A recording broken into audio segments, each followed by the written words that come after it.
I lie a lot on stage. I want to point that out. This is a very important part of my act.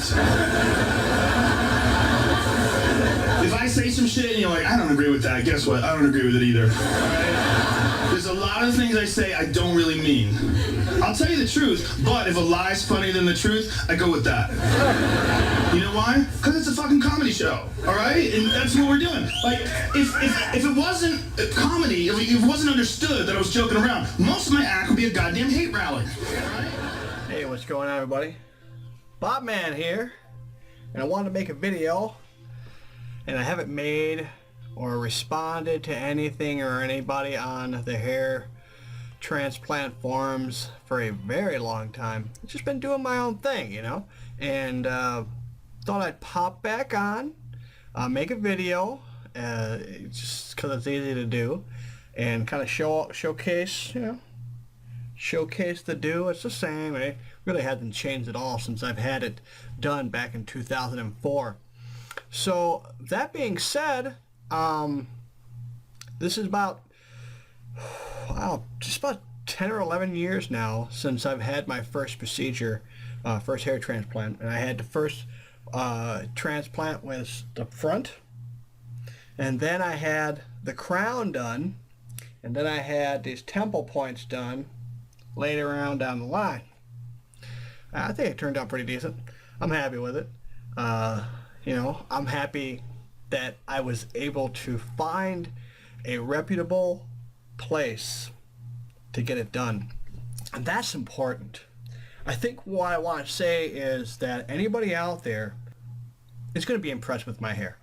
You're going to meet me and you're going to say, wow, it looks awesome, and that doesn't matter. What matters is that you get connected with the right fucking doctor.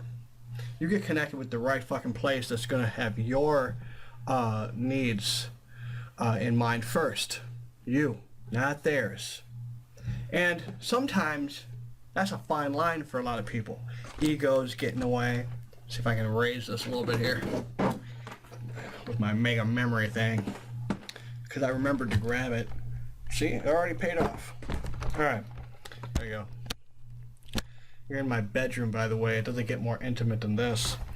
So, the thing is, if you don't have the right idea of what to expect and get your ego out of the way, don't think you're going to be perfect. This is not perfect. There's no such thing as perfection. I deal with whatever it is. It's not as dense as it used to be in high school. I have some weak areas. It's like, you know, if you were a bodybuilder, or if you were, even when you dress up, so you dress up the best features you have. And so it's the same thing. So you got to go in with a realistic expectation of what is going to come of it. And that's probably the biggest hurdle for not only the salespeople trying to talk to you, because, you know, now you have to add the element of money. You got to pay for the thing. How are you going to pay for it? And it's not cheap, and it's a vanity. You're not, you know, what are you going to do? And you have to have this conversation. It's not easy for a lot of people, because even though the professional understands the psychological reasons of what's happening here, based on, you know, if they're reputable like my place was, and they understood people really good, and they knew that this was a process. Even the decision is a process, and it might not be on everybody's timetable. That kind of perspective on this very intimate change was the reason why I went with the people I went with. So that's the stuff you have to do for yourself. My people aren't going to be around forever. All right? They're not going to be around forever. Nobody lives forever. All right? Maybe you get another, I'd say they could be, I think they could do another 10 years easy. I think, together. But, you know, it's like keeping a really good band together. You know, they just can only do it for so long. I got lucky. When I say that, I mean, I can look back now, understanding how to articulate what I'm doing, what I'm telling you to do. But back then, I was just lucky, because I just kind of naturally thought like that. And I just will happen to be in the right place at the right time financially. So it all worked out. And the financial part is usually the biggest hurdle for a lot of people. What I suggest is look at it from an investment perspective, but be reasonable. It's not going to be easy, and as far as for most people to gather that kind of cash, there's the line of, okay, so maybe I should only pay for what I can afford, or maybe I should only pay for as much surgery that I can afford, and now that's a problem, because now you're skewing your results for the almighty dollar because you don't have enough, and you're hoping maybe next time. And then you get a lot of those really bad places out there that just want to keep you coming back for more surgery after surgery. I knew going in myself that I was as bald as Dr. Phil. I say that, it's funny. I was bald as Dr. Phil, man, and Dr. Phil's bald. But I was like that. I was there, and it's not a bad thing. I mean, I can say that now because I feel confident with what I did, and I feel good about my results. But it's a neat way to contrast, I guess. That's why I say it. And they were able. I knew that I was going to go in for at least 2 for sure, at least 2, and 3 if I could afford it. And it worked out. It worked out really nice. I mean, I went in knowing. Well, actually, what happened was during that time in 2004, Futzy had did a like a multiple procedure type thing. Like within a year later, he had another procedure and so on. It was a mega session, and they were just starting out with mega sessions back then. It was really cool. It was cool for me because I was researching and getting excited because I was bald and I wanted to have hair. So what's cool was that Futzy had, for me and Joe Tronic, and a couple of other people, man, just a couple other people, were really people I did a lot of research on, and I just would go to their sites, and I got really excited, and I watched them record their results as their hair was growing, and for me it offered possibility where I didn't have any possibilities before. So when I was researching it, those guys were kind of my go-to guys, just to see if it's possible. I guess if I could go back and talk to myself, I'd say, you know what, relax, man, and enjoy. I did everything I did. I'd do it again, man, because I enjoyed the entire journey. I remember sitting in the surgical office back in 2004, and I'm in Canada. I just met the dude I've been like watching on the internet for a year and shit, in person, and it was cool, and I was just soaking it all in and going, wow, this is gonna go by fast. And look, here we are, man, what, 10, 11 years later. Wow, what a journey, hey?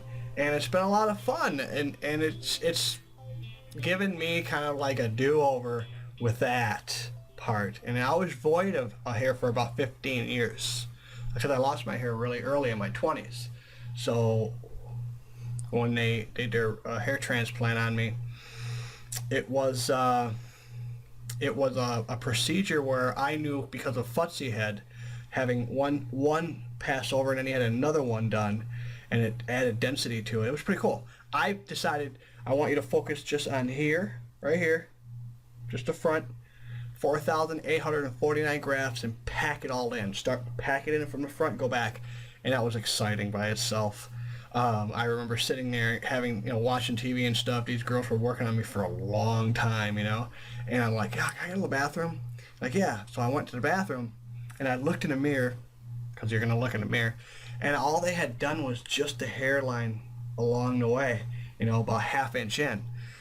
And I was like, I thought I'd be fucking done, man. I went into the bathroom, I thought I'd be done, and I wasn't done. I was like, but what it told me was, wow, these guys are really doing a professional AAA job here.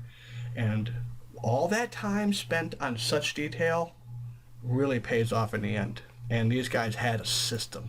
They still have a system. They got the system down, man. And they got a really great, and it's gonna end one day, So I'm hoping my information helps you, use the power of discernment. Try to surround yourself with some real honest people if you can. And that's where luck came into play for me.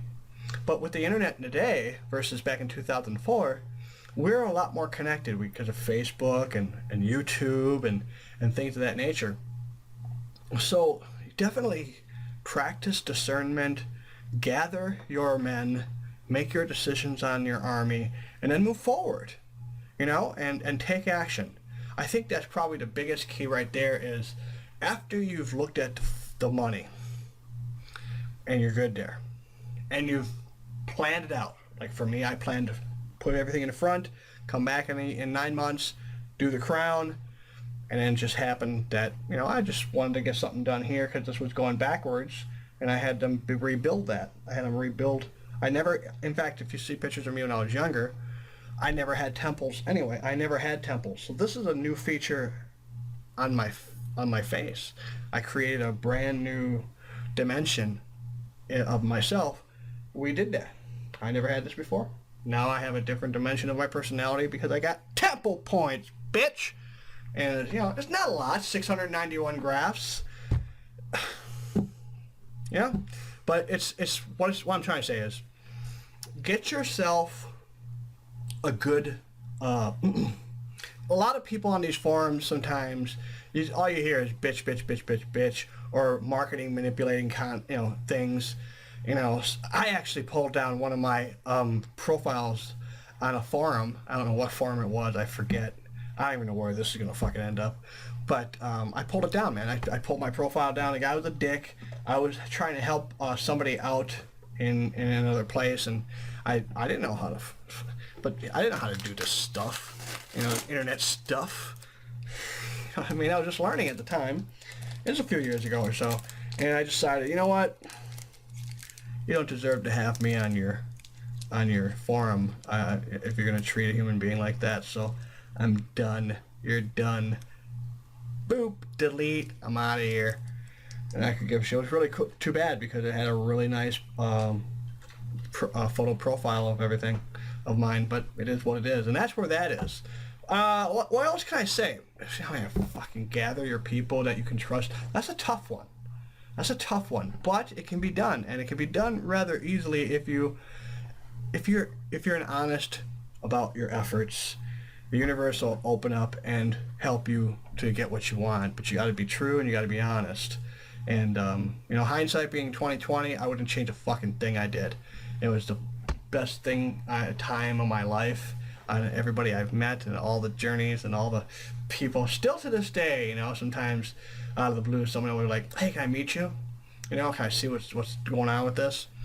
Odd, but it happens. And I can understand it. It's a big deal, man. You're changing your, a lot of actors and people in the public eye, when they fuck it up, everybody sees it, and then they got to get past themselves, this ego thing, and that's sometimes a great transformation. Maybe that fatal thing you just did with your freaking whatever, lips or bra or breast or whatever you did wrong that got fucked up, that you didn't do professionally or right,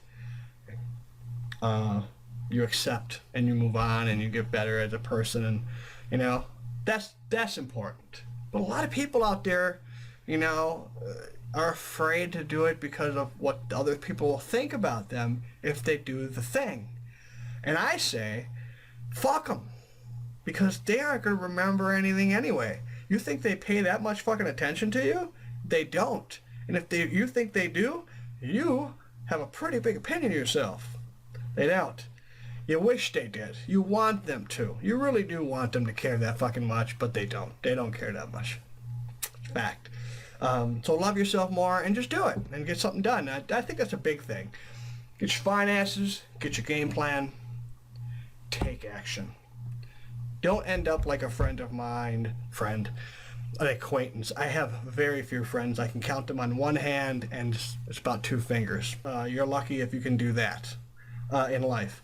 But I know it's acquaintance, and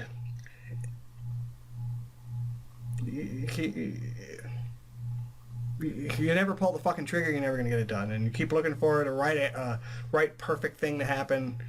There is no perfect time. We don't make the right decisions every time. We make a decision, and then we make the decision right. That's it. It's poetic, but it's true. Anyway, I wanted to pop on here because I wanted you guys to get a little bit of me, where I've been, what I've been doing. You know, I can shamelessly plug my blog, I guess. You know, I created a couple of digital products on there, and I got my t-shirt business that's doing that. I was in New York a couple times on the Today Show for my car rental thing, so that was that. What else? Yeah, you know, just I'm making magic happen. You know, you got my Facebook. Where else? Here on these forums, I guess. And yeah, you know, if you have any questions, you're not going to find me here. You're probably going to find me on one of those platforms I just showed you. So if you go on some of those platforms, you want to connect with me, awesome. You know, and if you like what you see and you want to share it with other people, please do. Because everything I say and create comes from the heart. And I think that once you can make that connection, there's something else that happens within people that that can only be described sometimes as a personal miracle. If you have any questions in regards to hair transplants and whatnot, man, I can point you in the right direction, or I can tell you where to get the information. You know, I'll help you out, whatever you need. Just shoot me a message, find me somewhere, and we'll go from there. All right? And I hope this finds everybody well, and you guys take care of yourself. Peace.